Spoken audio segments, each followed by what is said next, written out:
मैं यहां पर मुमताज खां का भी जिक्र करना चाहूंगा। कल से बेहूदे किस्म की अफवाह किसी ने उड़ा दी और किसी अखबार ने लिखना शुरू कर दिया। उनकी तो पुरानी आदत है, अखबार काला करना उनका मकसद है। मजलिस के ताल्लुक से जब तक कोई झूठ नहीं लिखे उनको रात में नींद नहीं आती।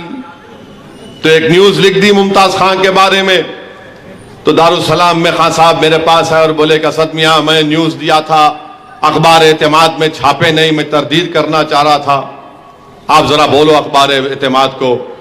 तो मैं मुमताज खां का हाथ पकड़ के बोला, खां साहब 28 साल का आपकी मेरी दोस्ती है, कि आज ये दिन आ गया कि आपको बताना पड़ेगा मजलिस के ताल्लुक से आपका मौकफ क्या है।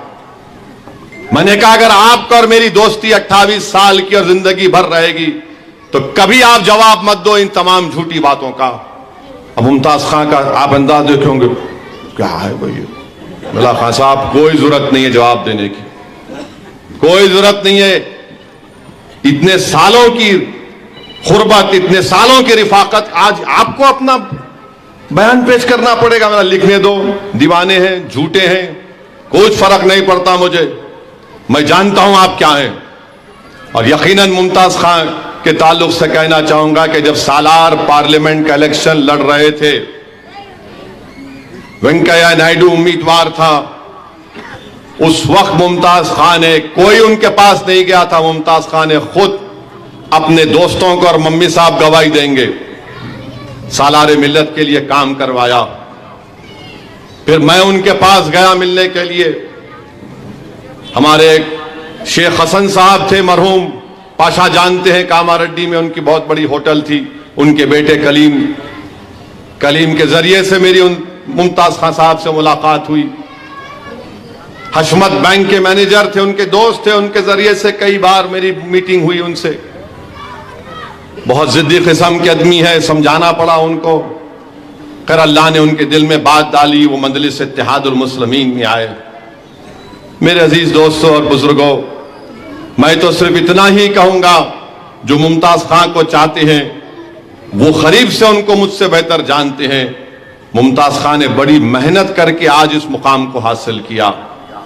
अब उनके दोस्तों का काम यह है, उनके खानदान के लोगों का काम यह है कि उस शख्स की 40-45 साल की मेहनत को देखें, उसका एहतराम करें। लोग बहुत हैदराबाद में आजकल, हर आदमी आजकल अपने आप को सियासी एक्सपर्ट समझता।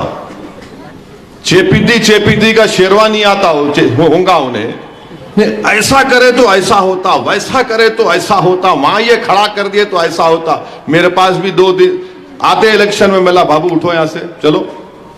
मेरा हमारे बाबा जो है, एक अल्लाह के वली से के कान में अज़ान देने लगा है, उसके बाद अब दूसरी कान में सियासत बोले मेरे को। बोला तुम मेरे को सिखा रहे, उठो यहां से चलो। मशवरा देने वाले बहुत हैं, एक से एक नादिर मशवरा देते। ऐसा कर देना था, वैसा कर देना था।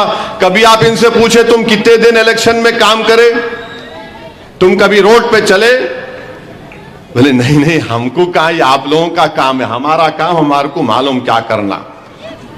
तो मेरे अजीज दोस्तों और बुजुर्गों, ऐसे लोगों से हम तमाम को बचना पड़ेगा जो सिर्फ निफाक पैदा करना चाहते हैं, जिनके जिंदगी का मकसद सिर्फ यही है कि कैसे निफाक पैदा किया जाए, कैसे इंतशार पैदा किया जाए, कैसे मजलिस को बदनाम करना या कैसे मजलिस को कमजोर करना। इनसे हमको देखना पड़ेगा। मगर मुमताज खां के ताल्लुक से मैं कह रहा हूं, बहुत खिदमत अंजाम दी, बहुत से मसाइल पे मेरे मुमताज खां की राय मुख्तलिफ थी, और खां साहब जानते हैं, वो भी जानते, उनकी भी राय मुझसे मुख्तलिफ थी।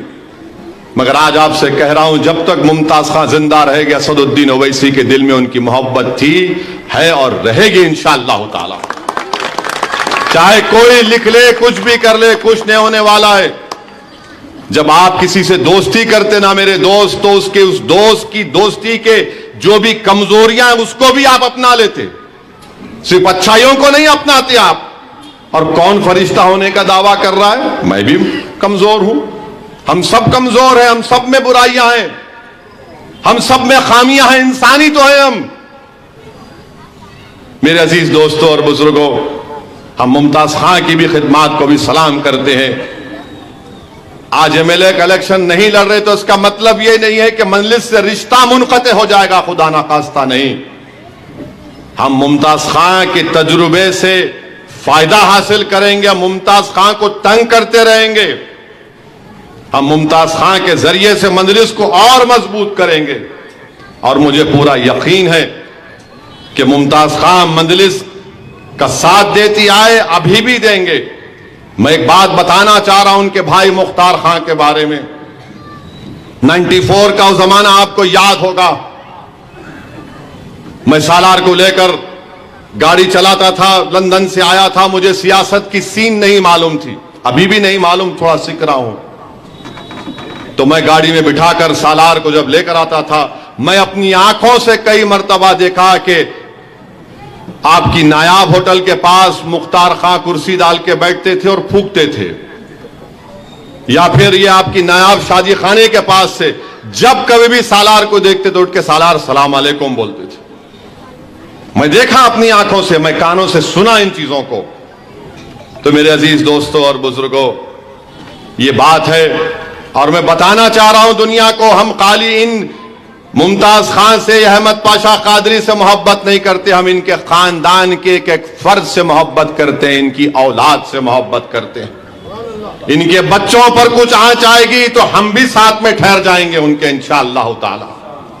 दुनिया ये ना समझे कि एमएलए नहीं है तो फिर हम कुछ भी करेंगे। मेरे भाई, ये मंजलिस का जो रिश्ता है ना मंजलिसियों का, उसको समझने की जरूरत है। मैं इसलिए कह रहा हूं कि ताकि आज जो नौजवान मंजलिस में हैं उनमें भी एक एकजहती पैदा होना, मोहब्बत पैदा होना। और अल्हम्दुलिल्लाह ये मेरी खुशकिस्मती रही कि कई लोग ख्वाहिशमंद थे, टिकट नहीं मिला, मगर अल्हम्दुलिल्लाह एक दिन इंसान है, थोड़ी तकलीफ रही, मुझे फोन करे, फोन करके मुझसे शिकायत भी किए, कोई आकर मिलके शिकायत किए, कोई मैसेज के जरिए बोले कि साहब मैं बहुत नाराज हूं। मगर जब मैं इनको दूसरे दिन देखा तो बोले, मैं पूछा क्या हुआ, बोले नहीं साहब जमात है, जमात के लिए काम करना है।